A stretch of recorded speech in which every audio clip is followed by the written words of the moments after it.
Welcome back. You're watching Hard Copy, coming to you from our studios in Abuja.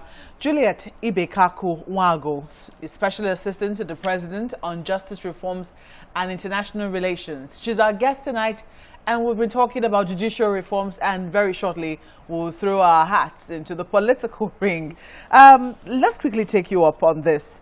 Financing terrorism. Terrorism has still been going on in the Northeast for a while. There are huge questions as to how the funders are getting, those who are perpetrating it are getting funded. Are we making any headway in finding those who are financing terrorism? Yeah, let me say that with the Terrorism Prevention Law, we have a law on terrorism prevention that has been in place since 2011, and it was amended in 2013. And we are still working on another amendment. But part of that provision talks about the procedure that we can use to, identify those who are funding terrorism and the penalties and how they can be prosecuted. Over time, the Nigerian Financial Intelligence Unit, now an independent agency, has provided intelligence to DSS, to police, as to those who have been identified as part of the funders. And funding for terrorism could come in any form. It could come by way of cash, it could come in kind, it could come by way of training, it could come by way of support. And that's how it's defined. So it's not just about cash. And what intelligence has shown us is that in the Northeast in particular is that people can provide their house to house a terrorist without really knowing that the person who is occupying that house is a terrorist. And the least you can do is to pull down that house, and you can take over, government can take over that house as part of its investigation and prosecution.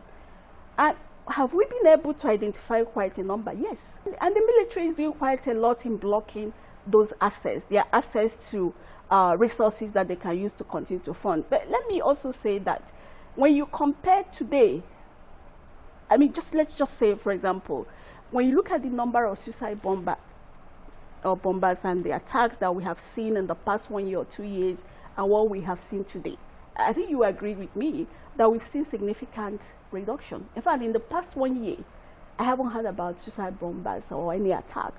But we've seen that the military is trying to make sure that you restrict the movement of terrorists, and I will use insurgents in most cases, to the outskirts of the country.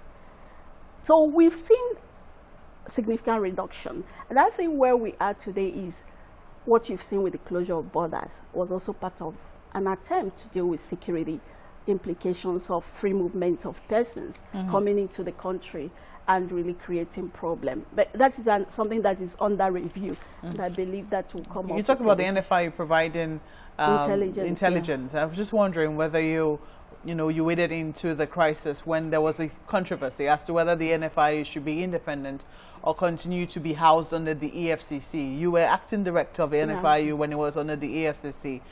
Was it something you took a position on? On the independence or the financing of terrorism? On the independence of the NFIU. Well, today, I think where we are today is that problem has been resolved.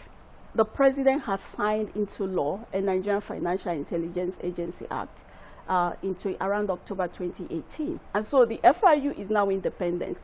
That was something that I pushed for as an acting director, because I believe that we needed to have enough intelligence to move around a situation where only one agency could control the intelligence coming out of the NFIU. Is not the global practice, it's not the global standard. And the standard was that intelligence coming out of FIU should be able to get to EFCC, ICPC, DSS, so that they can deal with terrorism financing, as you just said. You decided to go to contest in the last political cycle, in the major general elections. You're going to go against the Deputy Senate President, Ibekaku-Nwagwu, he was then Deputy Senate President. You didn't feel intimidated at all in any way, considering the fact that you hadn't run for any political office before that time? As a matter of fact, I ran as Deputy Governor for APC in 2015. And that was by accident anyway, so I wasn't running as the lead candidate. But in 2019, when I said to run, I actually had to resign to go run for that position. I wasn't bothered about any intimidation. I wasn't bothered about the person. I was more interested in making sure that the people from my zone can get better representation. And I think for me, the greatest challenge wasn't about the individual I was running against. The greatest challenge was really trying to make sure that we can overcome the level of money that was being moved around to buy votes, to intimidate the people at the grassroots, and also the resources that were deployed to make sure that INEC, unfortunately, became part of that process. Because I put it in my report when I came out of that election that INEC was compromised to the extent that all the material that was meant for writing results of election became available to PDP, and of course, by extension, Ekweremadu, the guy I was running against. And they wrote the results themselves. And how did we know? Because eventually after election, the result sheets that we had were all mutilated. And you could see people rewriting and writing and rewriting a result sheet. So how can INEC admit that result sheets that were meant for an election became so mutilated that you had different handwritings, you had different results were being changed, and yet you can't have a credible election in such a situation. So for me, that was the greatest threat, and not the individual, really. Raises huge questions about, the state of institutions. Absolutely. I know that we're going into elections in, well, this interview is recorded, but, on Saturday, there'll be elections in Kogi and Bayelsa states, and there'll be huge questions as to the institutions carrying out the security agencies. People are decrying level of violence, which they fear could mar the elections. What are your thoughts in terms of sanitizing our political space? Well, one of the things we are looking at now is, again, going back to the review of the electoral laws, trying to see how we can look at some of the gaps we saw in 2019. INEC have done their review. They've come up with a report, and they've also made recommendations. And so from the executive side, we're looking at where we can effect some changes that could hopefully potentially impact positively on subsequent elections. Beyond that also is the fact that Nigerians need to understand that election is the only opportunity you have to continue to strengthen democracy in this country. And therefore, it's not just the institutions. It's also about the electorate, our people understanding that we must continue to do something different as we move from one election to the another election.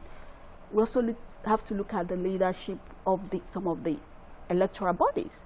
One of the things that have continued to bother some of us is that after every election, we need to check, we need to be sure that we've dealt with the problem that we saw or we noticed in the previous election. Part of that is the violence that we see occur. We proposed an Electoral Offences Act in 2017. That bill could not pass through, but we're going to go back to it. The Attorney General is committed to make sure that that bill passes the National Assembly. And the idea is that people can be prosecuted. So, for example, you beat up somebody at the polling unit, and you get away with that. What if there's no will? That means you're going to do it What again. if there is no will to because some people say it's not for a lack of laws. No, because it's the political will to push it through or to the electoral law as we have it today have not taken into cognizance the crimes that are committed during an election. And that's what we want to look at. We need to be able to deal with that. Because even when you investigate, during the election, I think this is what my experience has shown me, is that during the election, everybody is so busy, people are running around trying to deal with different issues, and you never have enough personnel to deal with the problem.